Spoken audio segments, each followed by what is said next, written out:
Hey guys, it's Maddie, and today we have episode number 20 of 10 Things You Didn't Know About. In today's video, we will be showing off a few fun facts you probably didn't know about Sterling trucks. But before we begin, if you've enjoyed our videos this far and you'd like to help us continue to create more content, please consider joining our Patreon community by visiting patreon.com/JacksChromeShow. Those of you who become patrons will be treated to a video VIP pass with exclusive early access to all new episodes of our brand new Trucking Culture series, including the convoy content we have coming, as well as receive free decals, t-shirts, and truck posters. Interested in becoming part of our Patreon? Please visit the patreon.com/JacksChromeShow link in the description box below. And remember, folks, if your rig don't shine, you don't know Jack.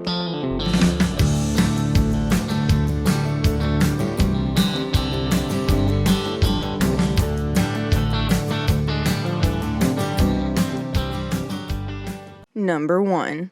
The story of Sterling trucks started way back in Milwaukee, Wisconsin in the year 1907 with a man by the name of William Sternberg as the then-known Sternberg Motor Truck Company. These early Sternbergs separated themselves by sporting the striking feature of solid oak wood planks, which were fitted to the frame and further secured for a smoother ride. Something else that set Sternberg apart was its German name, which was changed in 1916 to Sterling due to the greatly growing anti-German sentiment occurring at the onset of the First World War. Number 2. Speaking of World War I, had Sterling trucks not switched from their German-given Sternberg surname, the company might not have been chosen as one of the 15 manufacturers to make the Liberty military models, which were the first official standardized motor vehicle produced and put into practice by the U.S. military. Alongside other major manufacturers at the time, like Brockway and Diamond T, Sterling would assemble almost 500 Liberty trucks in total. Number 3. Going back to Brockway trucks, 1931 saw Sterling's fancy new F-Series of mid-range models that many made mention matched very closely to the Brockway-built trucks of the time. Moreover, both these Brockway and Sterling models also shared striking similarities to White's Model 59. However, Sterling stood out and saw the same exclusive styling with their newly patented wood-fitted frame and record-breaking 6-cylinder engines able to house much higher horsepower. Number 4. Ironically, after the Second World War, White worked its way back into Sterling's story in 1951, when they acquired all of the company's assets, making a new merger called Sterling White. Although, after only 2 years of assembly, White would retire the renowned Sterling semi-tractors. Several said this sudden shutdown was directly due to the overwhelming influx of ex-military models making their way into the civilian world. Number 5. Despite their dormancy during the dream decades of driving, Sterling did debut tons of distinguished trucks in the early days, including their Model T26 8x8 12-ton 8-man cab-forward cargo truck, launching as one of the largest trucks built at the time, as well as a trustworthy wartime workhorse in World War II.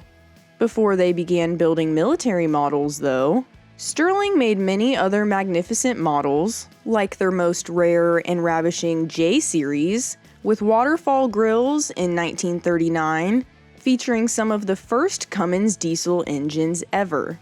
Number 6. After a nearly 40-year hiatus, we saw the resurgence of the defunct Sterling trucks in 1997, after Freightliner acquired Ford's heavy-duty line.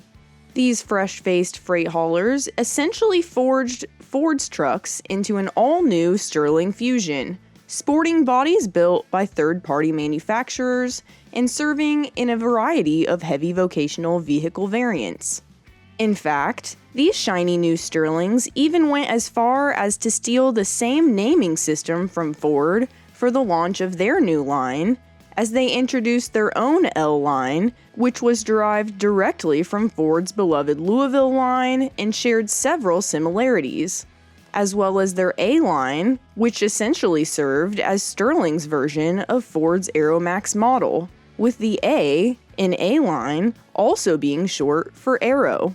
These striking similarities between brands slotted Sterling's as so-called second-generation Fords, and made many wonder why Ford didn't forge on themselves under the Freightliner umbrella. Number 7.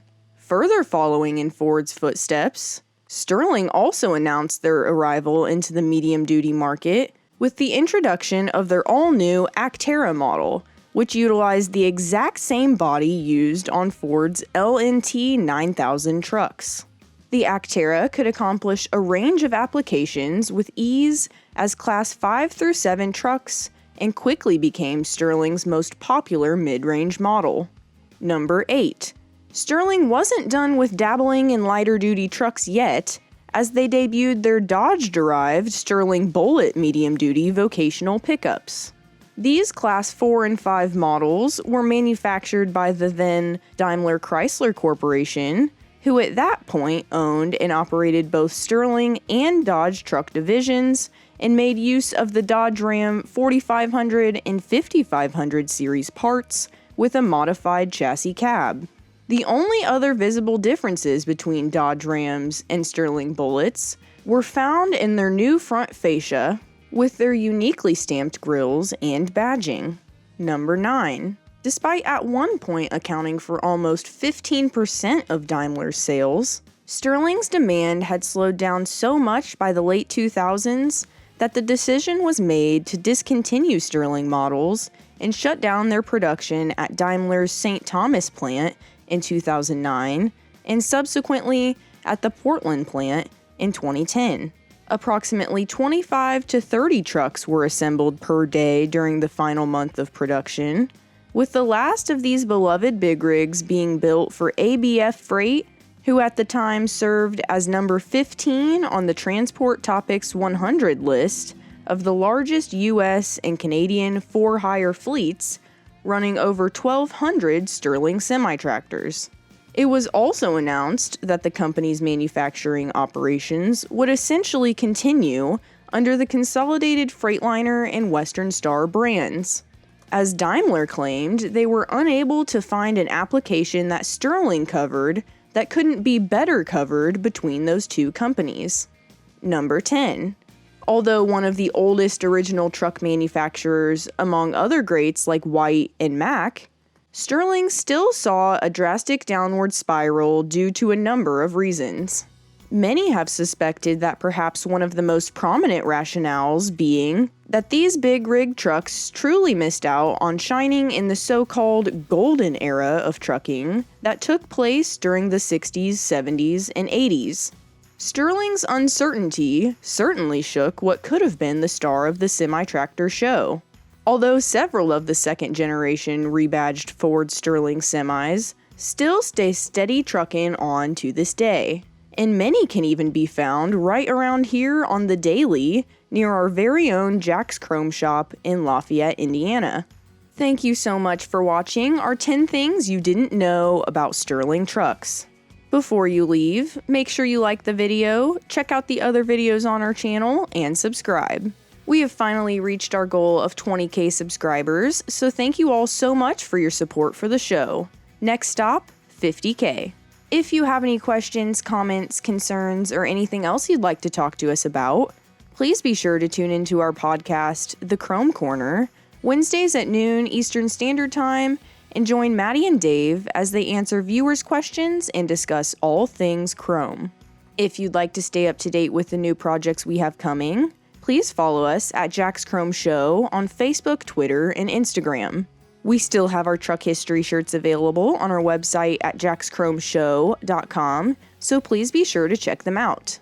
Save stacks on stacks at jackschromeshop.com with the all-new Roadworks exhaust kits for Peterbilt and Kenworth trucks. Thanks for watching, we'll see you next week, and remember guys, if your rig don't shine, you don't know Jack.